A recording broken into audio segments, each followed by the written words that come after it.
किसी ने बहुत ही कमाल की बात कही है, प्रातः काल को अपना बनाए, उन्नति जीवन पाए। नमस्कार दोस्तों, आप सभी लोगों का आर्या रीड्स में बहुत बहुत स्वागत है। आज मैं आप सभी लोगों को एक बुक पढ़ के सुनाने वाली हूँ जिसका नाम है 5 AM क्लब, जिसके लेखक है रावीन शर्मा। तो आइए इस बुक के पहले सीरीज को पढ़ते हैं जिसका नाम है खतरनाक क्रम। इसमें लेखक कुछ प्रश्न करते हैं और इसका जवाब एक कहानी के माध्यम से देते हैं। तो उनका प्रश्न कुछ इस प्रकार है। पिस्तौल बहुत अधिक उग्र हो जाएगी, फांसी का फंदा बहुत प्राचीन माना जाएगा और कलाई पर चाकू की धार तो बहुत शांत होगी। तो प्रश्न उठ खड़ा हुआ कि किस तरह कभी बहुत ही असवरही जिंदगी को तेजी से और सही तरीके से कम बखेड़े के अधिक से अधिक आघात के समाप्त किया जा सकता है। तो इस प्रश्न का जवाब देते हुए लेखक एक कहानी सुनाते हैं। साली भर पहले परिस्थितियां नाटकीय रूप से अधिक आशापूर्व थीं। उद्यमी हर जगह विस्तार से उद्योग के शीर्षक, समाज नेता, मानव प्रेमी और जनहितैषी की तरह विख्यात रह चुकी थीं। वह उस समय अपनी 30 के बाद की उम्र में थी।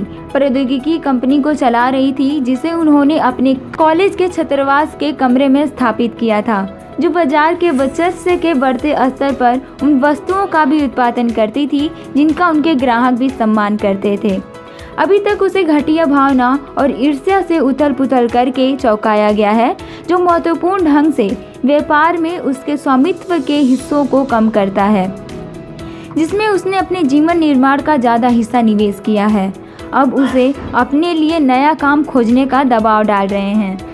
इन वस्तुओं और स्थितियों के परिवर्तन की निरंतरता अब उद्यमियों को असहनीय लग रही थी। नियमित शीतल बाहरी आवरण के नीचे संभालने वाला संवेदनशील और गहराई तक प्यार करने वाला हृदय धड़क रहा था। उसने अनुभव किया कि स्वयं जिंदगी उन्हें धोखा दिया है और वह इससे बहुत अच्छे के योग्य थे। उसने नींद की गोली की एक बड़ी बोतल खाने की कल्पना की। वह खतरनाक क्रम इस तरह से अधिक स्वच्छ हो जाएगा, सिर्फ उन्हें एक साथ ले लेने से कार्य शीघ्रता से होने लगेगा। फिर उन्होंने कहा, मुझे इस दर्द से छुटकारे की आवश्यकता है। फिर उसकी नज़र अपने सफ़ेद बेडरूम में बतूल के बने ड्रेसर पर कुछ अलग से चमक रही चीज़ पर पड़ी। उसकी माँ की दी हुई व्यक्तिगत अनुकूलन सम्मेलन की टिकट थी।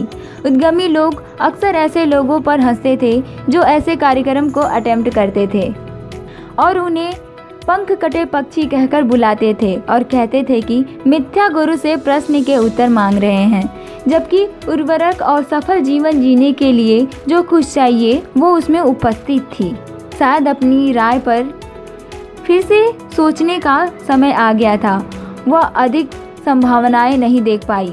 या तो उसे सम्मेलन में जाना चाहिए और शुभ अवसर पर उसे सुख का अनुभव करना चाहिए, तो शायद उसके प्राण बच जाएं, या अब वह अपनी जीवन शांति पालेगी एक त्वरित मृत्यु के माध्यम से। तो यहीं पे ये कहानी ख़त्म होती है। तो आप सभी लोगों को ये कहानी कैसी लगी प्लीज़ कमेंट के माध्यम से बताइएगा। अब मिलते हैं अगले वीडियो में। I don't need to tell you that it's so